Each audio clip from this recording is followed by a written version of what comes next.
nè rồi ta tỏ lên đại sát cho là kho tụt tao đó này tỏ bột tao lá hả chỉ ở lái xe đó đại sát đây này đại sát cho là kho khi họ trong xe số đó tới tao nó vậy kho nó trả này trả Hyundai luôn xe này Hyundai này này đại sát cho là tụt tao này lùm rồi giờ còn đi bỏ nó tao này gì là chỉ ô tô sẽ pan này bay cờ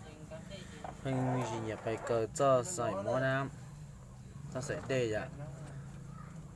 thì thiết này lúc này xa cho lọc kho này để vị trí ô nó thì ô tụt tơi cả tụt tơi là cá xa rong rong này cũ chỉ thiết này chỉ có thế thì chỉ một chiếc cho sải để tú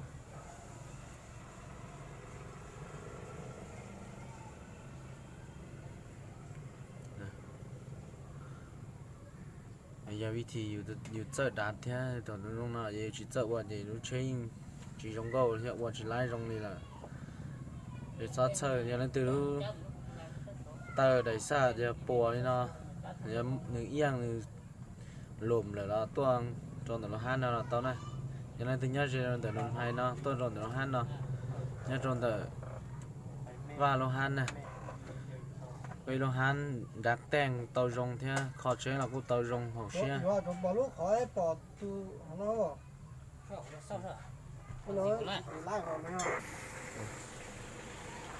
có tàu ở trên á ok bỏ lúc gì kì nhiều chả có muốn cho lê cả không đâu chỉ đi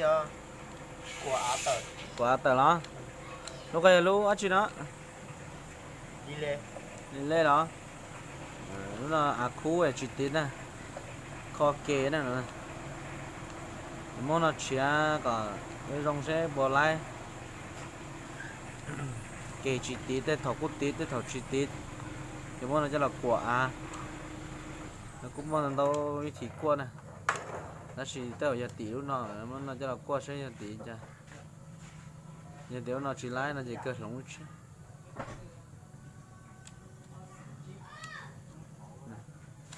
chế lúc này cũng chế chế tôi vẫn nó chế nhiều chơi rồi tôi chống mà ô khó chỉ ta nè chế tôi này có tôi tình của nó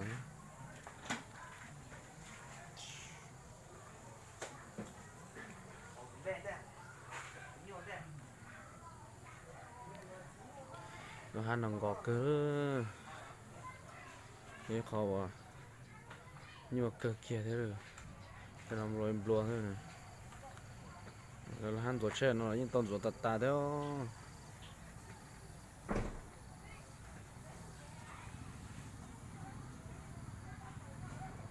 ô tao cho cái lo cho cái lo tao chơi kia đó này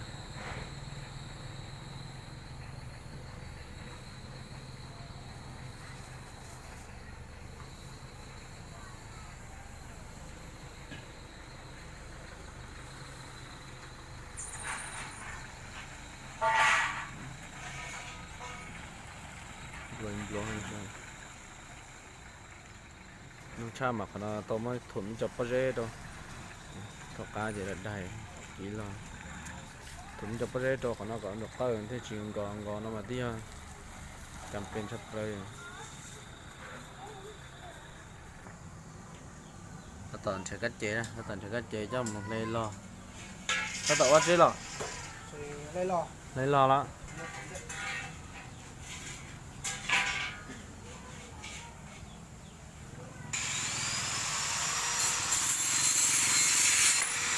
thì hắn nêu tụi nó cho chè đó chè lâu là phạt chứ nó có bát chứ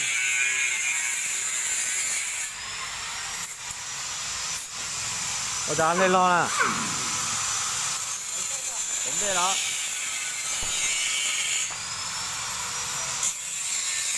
chè lên lo đó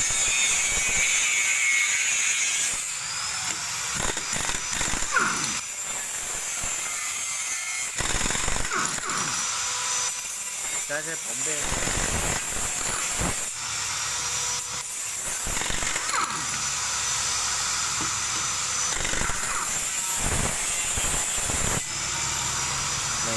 xỉa đâu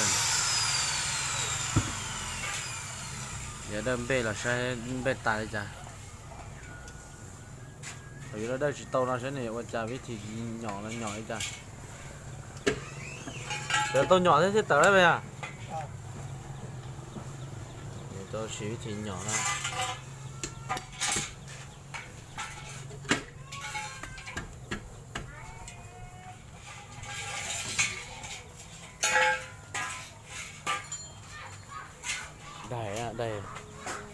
đây cà bê cá hổ à giờ tàu nhỏ thế này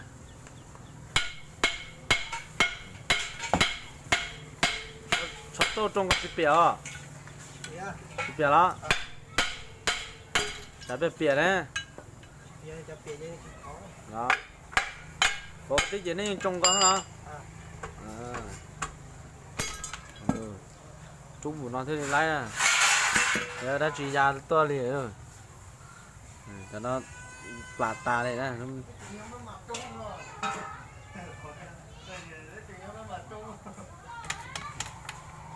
bây giờ như bây giờ chỗ là ta là thế mà chỗ là để bây giờ thế thì chơi plà người ta sẽ có họ số mà chính nó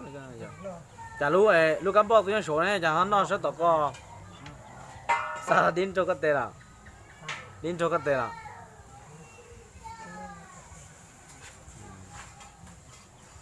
bỏ cái là chưa cô gì bỏ cái là chưa mà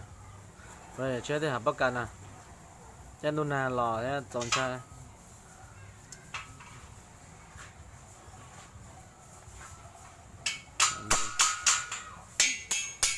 đây vị trí đơm bể này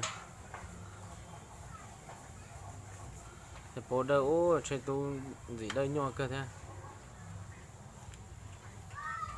đây bố nhỏ này đây à Đây là chỉ như này, chỉ khé nhiều cái đó. Đây nè vị trí đơm bể à đơm bể gì thoát chia tài đi nó thì cũng thích bỏ ra nó chia tài chui nó để mà làm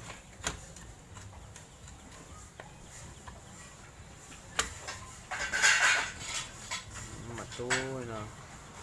ở đây tàu hợp lại với mặt chui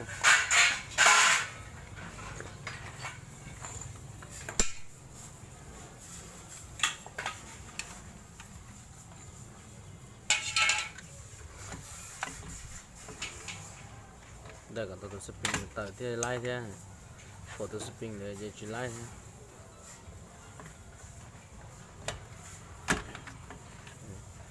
nhỏ chua nó thôi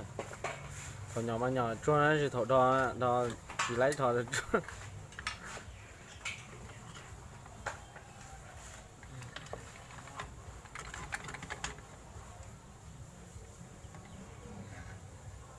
của nên bên mừng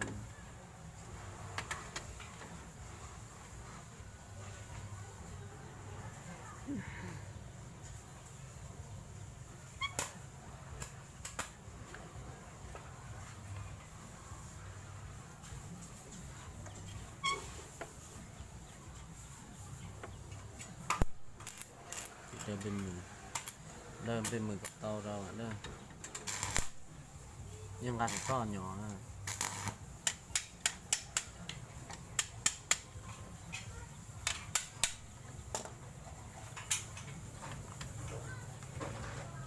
Đây nhô cái thế ở đây bên ở đây là đây nhô cái người ta sang kiến thức ở đây nhô thì cho chia sang thế đây rồi cá này mua và còn trâu chè qua không lựa nhau mà là một chia tỏ một nó tỏ qua cái tiêu gì cái thời sai giờ lo thôi thì chơi nó như họ tao là nó sẽ giờ có là cạn quan ha sai nè ôi vô tiền đó rong sao